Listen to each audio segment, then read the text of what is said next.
Does achieving the dream life come at too high a cost? Even more unsettling is how Henry David Thoreau puts it. The price of anything is the amount of life you exchange for it. River Ot was once the lifeblood of the town. Its clear waters flowed through the heart of the community, providing fish to eat, water to drink, and a place for children to play. But now, the river was a murky, toxic sludge. The fish were gone, the water undrinkable, and the children no longer played by its banks. The land, once fertile and green, was now scarred with deep pits and barren fields. The air smelled of chemicals, and the once vibrant town felt like a shadow of its former self, just like many rivers across Ghana. How did this happen? The culprit was galamsey, illegal mining. Men with machines had come, promising jobs and prosperity.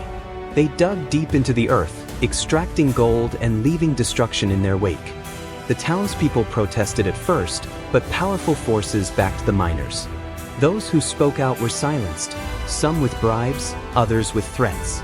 The town had no choice but to watch as their land was stripped away, piece by piece. Amid this devastation, Junior sat on a worn-out bench in a small roadside eatery, staring at the horizon. He had grown up in a nearby village, running through the fields and swimming in the river. Now, the fields were dust, and the river was poison. His father, a taxi driver, worked long hours to provide for the family, but it was never enough. Junior had dreams, big dreams, of a better life.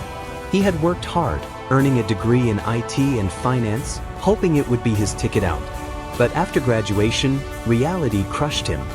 One by one, his friends moved on, some to college abroad, others to well-paying jobs, but Junior remained trapped. He shuffled from one dead-end job to another, stocking shelves, cleaning offices, delivering packages. The pay barely covered food and rent, let alone an escape from poverty. One day, Junior heard about a job opening at NextGen Industries, a company that had recently set up operations in the nearby city. The rumors were enticing: high salaries, generous benefits, and opportunities for advancement. It sounded too good to be true, but he was desperate. He applied, expecting nothing. To his shock, he got the job. The first few months were a whirlwind. He moved into a spacious, modern apartment with floor-to-ceiling windows overlooking the city skyline. He drove to work each morning in his new car, feeling a sense of pride he had never known. His colleagues were friendly, his boss was supportive, and the work was challenging but rewarding. For the first time in years, he felt like he was breathing. Junior was assigned to review financial reports for a project in a remote town. At first, it seemed routine, until he noticed the discrepancies. Large sums of money were being funneled into unidentified accounts with no clear purpose. Thinking it was a clerical mistake, he brought it up to his supervisor. "Don't worry about it," the supervisor said. "That's just how things work around here. Focus on your job." But something about the supervisor's tone unsettled him. He started digging deeper, staying late at the office, combing through files and records. What he found made his blood run cold. NextGen wasn't just cutting corners. It was involved in illegal mining. The company was secretly extracting gold from the land near the town, poisoning the rivers and destroying the environment. The money in the reports? Bribes. Hush money. Payoffs to silence whistleblowers. Then a project name caught his eye, one linked to River Ot. His heart pounded. He cross-checked the locations. It couldn't be. NextGen was responsible for the devastation of his own hometown. The poisoned river, the barren land, the suffering people, all because of the very company that had given him a better life. He felt sick. The memories came rushing back. The river where he played, the land his people farmed. He had escaped poverty, but at what cost? One weekend, he drove back home. He told himself he just wanted to see it for himself.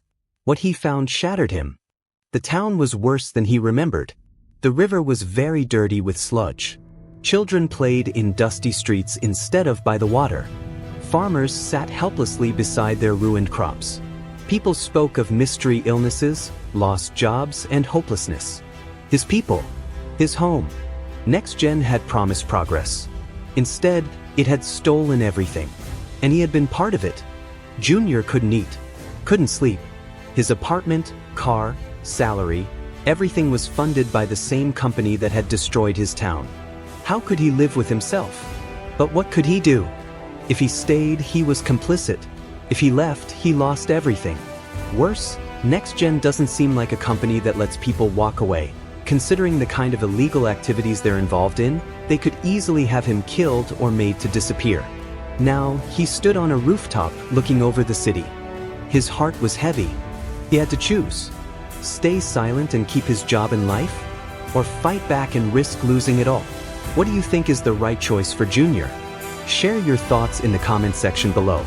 Don't forget to like, subscribe, and smash the notification bell for more stories from the Dilemma Diaries.